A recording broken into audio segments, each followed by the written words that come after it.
Hello students. तो चलिए शुरू करते हैं आज का अपना ये topic. Class 12 semester 4 West Bengal board का जो हिंदी का सिलेबस है, इस सिलेबस में जो अज्ञे जी द्वारा लिखा गया जो दो कविता है, एक सांप और एक सवेरे उठा तो धूप खिली थी, उसे मैंने पढ़ा दिया है। और आज हम लोग दूसरी कविता के ऊपर बात करेंगे, जिसका शीर्षक है रोटी और संसद। आप देख सकते हैं यहाँ पर लिखा हुआ है रोटी और संसद, जिसके कवि हैं धूमिल जी। धूमिल जी का अगर वास्तविक नाम का बात किया जाए तो उनका वास्तविक नाम है सुदामा पांडे। तो आइए हम लोग बिना समय गंवाए रोटी और संसद कविता के पहले पृष्ठभूमि को जान लेते हैं, और पृष्ठभूमि के बाद हम इस कविता के ऊपर जाएंगे। ये भी एक लघु कविता है, छोटा सा कविता है, लेकिन बहुत ही अच्छी सीख देने का प्रयास किया है। ये भी एक व्यंग्यात्मक है। वर्तमान देश के जो सरकारी तंत्र हैं, जो सत्ताधारी लोग हैं, उनके ऊपर व्यंग्य यानी कि कटाक्ष करने का एक प्रयास किया गया है। तो आइए सबसे पहले मैं इसकी पृष्ठभूमि बताऊं। हमारा देश भारत 15 अगस्त 1947 को स्वतंत्र हुआ।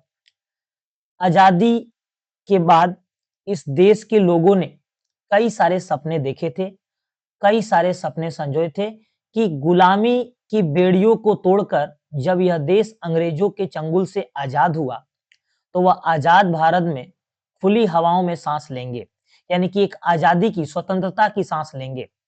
क्योंकि स्वतंत्रता का कीमत वही समझ सकता है जिसने कभी स्वतंत्रता की बेड़ियों को देखा हो।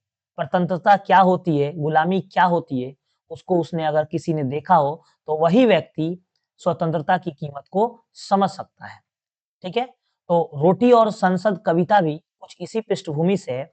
हमारा देश जब स्वतंत्र हुआ, तो देश की भोली-भाली जनता ने अपने देश को लेकर, अपने भविष्य को लेकर कई सपने सजाए थे कि अब देश आजाद हो गया और हमारे देश की बागडोर हमारे देश के नेताओं के हाथ में चली आएगी, और अब हमारे लिए कुछ सोचा जाएगा, देश की गरीब जनता के लिए, देश के मध्यम वर्ग के लिए ये नेता जो है काम करेंगे, क्योंकि ये हमारे अपने हैं।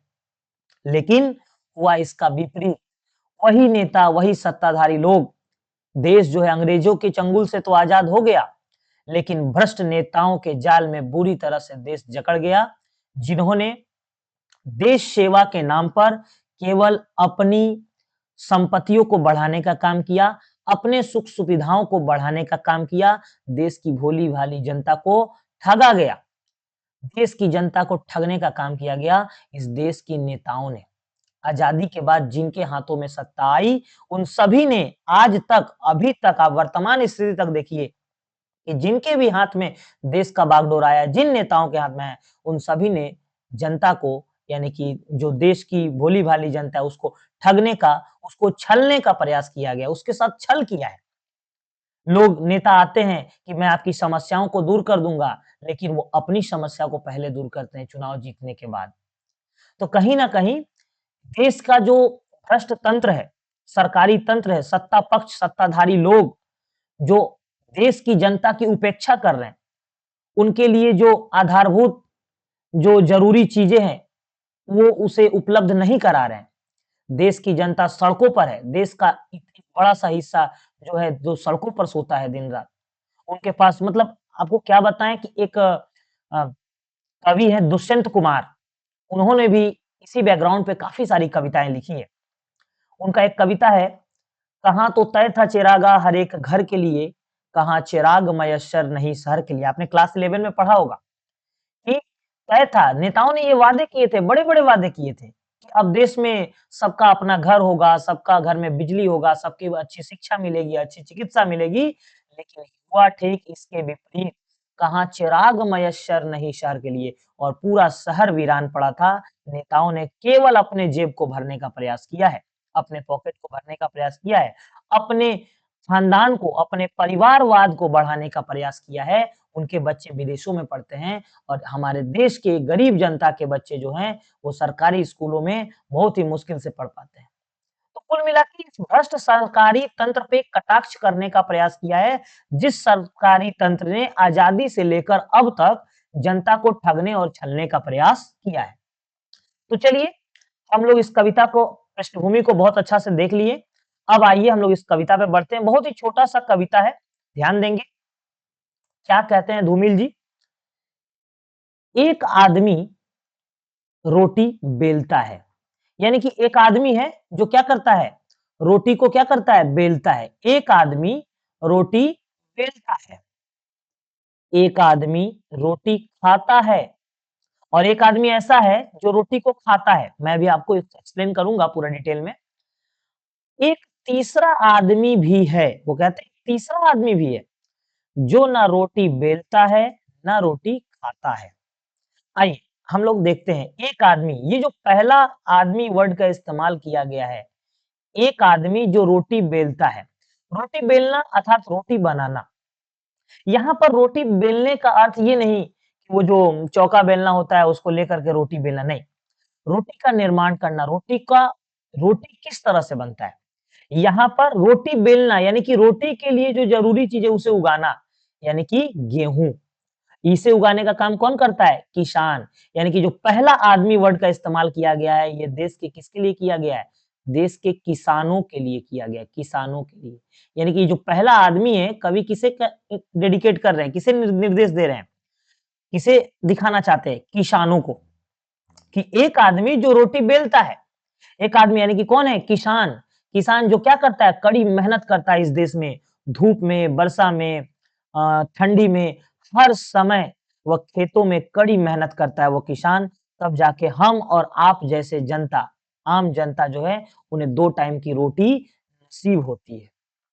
तो यहाँ पर बताने का प्रयास किया कि किसान कितनी मेहनत करता है, तब जाके आपके और हमारे जो प्लेट हैं खाने के, उसमें रोटी नसीब होती है हम लोगों को। तो किसान बहुत मेहनत करता है, यानी कि पहला आदमी कौन है? किसान। कवि किसे इंडिकेट कर रहे हैं? किसानों को। कि एक आदमी जो रोटी बेलता है यानी कि रोटी उगाता है, रोटी उगाने का मतलब गेहूँ उगाता है और उससे क्या बनता है? रोटी बनता है। तो रोटी बेलने का तात्पर्य यहाँ पे रोटी बनाने से है।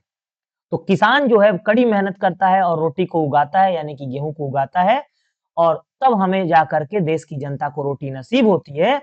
लेकिन इसके विपरीत क्या होता है? किसानों को क्या मिलता है? आज भी देश में किसानों की स्थिति अत्यंत दयनीय है। किसानों के लिए कोई भी काम नहीं हुआ। अगर कुछ काम, कुछ योजनाएँ किसानों के लिए आई भी, तो उसे उसकी ज़मीनी हकीकत को जब पता किया जाए, तो भ्रष्ट नेताओं ने किसानों के लिए आए उन योजनाओं को अपने लिए हड़प लिया। भ्रष्ट यानी कि घोटाला कर दिया। तो किसानों की स्थिति काफ़ी दयनीय है। किसान आत्महत्या करने को मजबूर है। आए दिन आप देखते होंगे किसान आत्महत्या करते हैं। उनके ऊपर कर्ज का बोझ लद चुका होता है। इसकी वजह से किसान आत्महत्या कर लेता है। तो वही कहा जा रहा है, एक आदमी जो रोटी बेलता है, किसान जो है रोटी बनाता है कितनी मेहनत से, लेकिन उसकी दशा क्या है? काफ़ी दयनीय है। आइए दूसरा, एक आदमी रोटी खाता है। एक आदमी ऐसा है जो क्या करता है? जो किसान जो रोटी बेलता है, यानी कि बनाता है, उसको खाता है। वो आदमी कौन है? आप और हम, यानी कि देश की आम जनता। यानी कि ये जो आदमी, दूसरा जो आदमी शब्द का प्रयोग किया गया है, ये किसके लिए किया गया है? आम जनता के लिए, देश की आम जनता के लिए। तो पूछा जाएगा दूसरा शब्द, आदमी शब्द किसके लिए? आम जनता के लिए। एक आदमी, किसान रोटी को उगाता है, बेलता है, यानी कि बनाता है और आम जनता उस रोटी का उपभोग करती है, यानी कि उस रोटी को खाती है। आम जनता क्या करती है? किसान से उसको खरीदती है और उस रोटी को खाती है, जिससे वह अपने जीविका चलाती है और आगे जो है उसके जीवन में अस्तित्व को बचाए रखने में वो काम आती है। हम लोग रोटी खाते हैं तभी हम अपने अस्तित्व को बचा करके रख पाए हैं। तो एक आदमी रोटी खाता है, किसान रोटी बनाता है और आम जनता क्या करती है? उस रोटी को खाती है, तो दूसरा आदमी। लेकिन सवाल यहाँ पर कवि कहते हैं कि एक तीसरा आदमी भी है, एक तीसरा आदमी है। तीसरा आदमी कौन है? ये तीसरा आदमी कौन है भाई? ये तीसरा आदमी, सवाल है कवि का कि ये तीसरा आदमी कौन है? किससे ये सवाल है? आइए आगे देखते हैं। वो तीसरा आदमी करता क्या है? जो न रोटी बेलता है, यानी कि ना ही रोटी उगाता है। कहने का तात्पर्य कि वो किसान नहीं है। रोटी बेलता कौन है? किसान ना। तो कहने का मतलब ना वो किसान है और ना रोटी खाता है। ना ही वो रोटी बेलता है, ना ही वो रोटी क्या करता है? खाता है। यानी कि ना ही वो आम जनता की श्रेणी में है और ना ही वो किसान की श्रेणी में है। एक जो तीसरा आदमी है, ना ही आम जनता है और ना ही किसान की श्रेणी में, क्योंकि ना रोटी बेलता है, ना रोटी खाता है। वह क्या करता है? वह सिर्फ रोटी से खेलता है। वह रोटी से खेलता है, रोटी से खेलता है। मैं पूछता हूं, प्रश्नात्मक शैली का प्रयोग। कवि कर रहे हैं कि मैं पूछता हूँ यह तीसरा आदमी कौन है। ये जो धूमिल जी हैं कवि, वो किससे पूछते हैं? वो हमसे और आपसे नहीं, वो देश की संसद से पूछते हैं, क्योंकि देश में कोई भी सवाल का जवाब अगर सरकार से लिया जाता है, तो संसद में सरकार जनता के प्रति जवाबदेही तय करती है। तो वो देश की संसद में पूछते हैं कि आखिर ये तीसरा आदमी कौन है? तो उनके इन सवालों पर देश की संसद मौन है। देश के संसद में बैठे जितने भी सांसद हैं, जिनको हम और आप चुन करके भेजते हैं, वो सभी चुप्पी साध लेते हैं, यानी कि देश की जनता का कोई फ़िक्र उन्हें नहीं है। तो आइए मैं आपको बताऊँ कि ये तीसरा आदमी कौन है? ये तीसरा आदमी है जमाखोर, जमाखोर, जमाखोर यानी कि बिचौलिया भी आप बोल सकते हैं, बिचौलिया या फिर आप बोल सकते हैं दलाल। वो व्यक्ति तीसरा आदमी कौन है? जमाखोर है, बिचौलिया यानी कि दलाल है। वो क्या करता है? देखिए ऐसे व्यक्ति क्या करते हैं? जब किसान अपनी अनाजों को उगा के जब बाजार में लेके जाता है, तो वो क्या करते हैं? जमाखोर, बिचौलिया, दलाल क्या करते हैं? किसानों से कम दाम में उस अनाज को खरीद लेते हैं। और उसके बाद उसको उसको मतलब गोडाउन में रख के उसकी जमाखोरी करते हैं और जब बाजार में वो अनाज कम उपलब्ध होता है और डिमांड जब यानी कि मांग जब अधिक हो जाता है जनता के द्वारा उसकी, तो उसे अधिक मूल्य पर, अधिक दाम में क्या करते हैं? वो जनता को बेचते हैं। इस तरह से वो क्या करते हैं? इस तरह से वो एक तरफ तो किसानों को ठगने का कार्य करते हैं उन्हें कम दाम देकर और दूसरी ही तरफ वो जनता को भी जनता से अधिक मूल्य वसूल करके जनता को भी ठगने का कार्य करते हैं। तो इस भ्रष्ट तंत्र ने जनता और किसान के जीवन को दयनीय कर दिया है। इसे बड़ी ही सजीवता से दिखाने का प्रयास किसने किया है? सुदामा पांडे जी यानी कि धूमिल जी ने किया है। तो इस भ्रष्ट तंत्र से आज भी जनता त्रस्त है।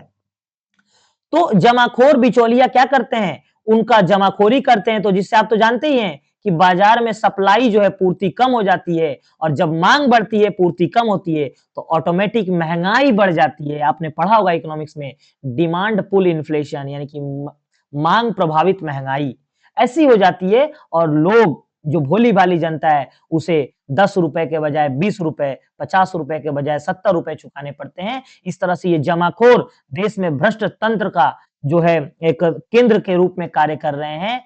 तो इनके बारे में जब सवाल किया जाता है देश के संसद में कि यह तीसरा आदमी कौन है? क्योंकि देश की संसद ही तो देश का जो सत्ता पक्ष है, जिन नेताओं ने देश का बागडोर संभाला हुआ है, उनका ही काम है कि इन लोगों को सजा देना।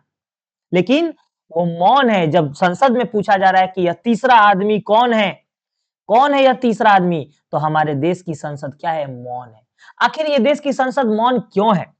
क्योंकि उन्हें जनता की जरा भी फ़िक्र नहीं है। उन्हें किसानों की जरा भी फ़िक्र नहीं है। उन्हें अपनी फ़िक्र है, अपने परिवार की फ़िक्र है। इसीलिए वो एकदम चुप्पी साध लेते हैं। कोई भी कड़ा कदम इन जमाखोरों, दलालों, बिचौलियों के लिए नहीं उठाया जाता, जिसने भी जनता और किसानों को छलने का प्रयास आज तक किया और करते आ रहे हैं।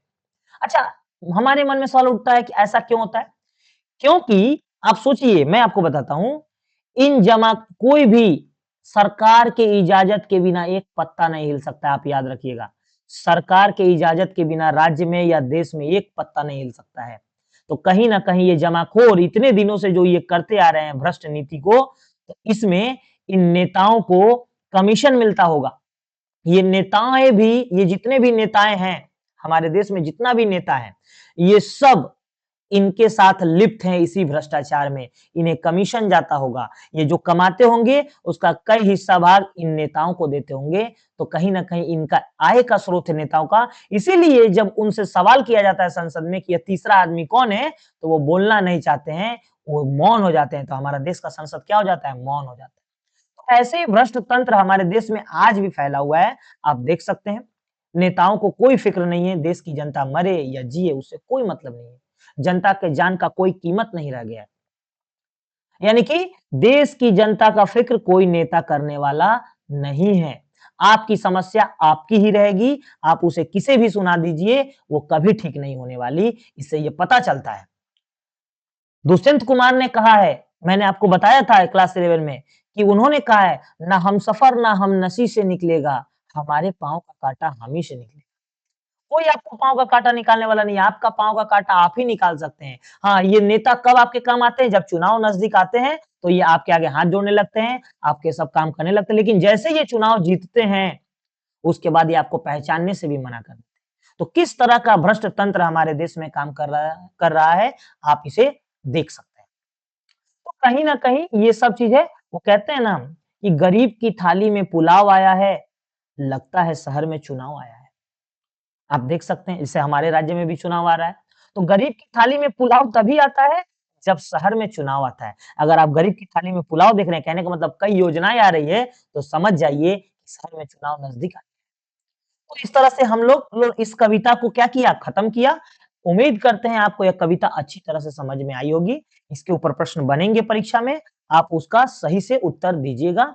इसका प्रश्न उत्तर वाला जो है हम टेलीग्राम चैनल में डाल देंगे, इसलिए टेलीग्राम चैनल का डिस्क्रिप्शन बॉक्स में लिंक है, आप वहाँ ऐड हो जाइए, लिंक पर क्लिक करके। तो उम्मीद करते हैं समझ में आया होगा, वीडियो को लाइक करें अच्छा लगा हो तो और एग्ज़ाम की तैयारी ज़ोर-शोर से करें क्योंकि एग्ज़ाम आपका बहुत ही करीब है। मिलते हैं अगले वीडियो में अगली कविता के साथ। धूमिल जी की कविता रहेगी लोहे का स्वाद। ठीक है? तब तक के लिए टाटा।